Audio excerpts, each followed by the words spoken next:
Hello everyone, good morning. তোমাদের সকলকে আমার আরও একটি নতুন মিনি ব্লগে অনেক অনেক ওয়েলকাম। আজকে সকালটা আমার শুরু হয়েছিল আমার দিদাবাড়ি থেকে। তো দিদাবাড়ি থেকে সকাল সকাল ঘুম থেকে উঠেই বেরিয়ে পড়েছি, ট্রেন ধরে চলে এসেছি আমাদের হাবড়া। এরপরেই বাড়ি এসেছি, যে এই চাঙ্কুর তো অনেক নালিশ, কারণ ওকে আমি রেখেই চলে গেছিলাম গতকাল। আজ হচ্ছে মঙ্গলবার, আমি সোমবার বিকেলে গেছিলাম।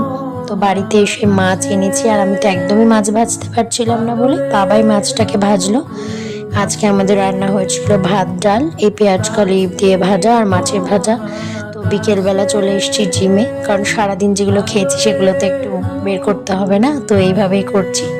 আর দেখো, আমি তো ভীষণ পরিমাণে ক্লান্ত হয়ে পড়ি, এটা যেদিন লেগ ডে থাকে সেদিনকে। তো নিউ জয়েন করেছি জিম, দেখি কতটা নিজেকে কন্ট্রোলে আনতে পারি, খাওয়া দাওয়া থেকে ওয়েটটাকেও। তো চলো, আজকের ব্লগটা এতটুকুই, দেখা হচ্ছে নেক্সট ব্লগে। টাটা।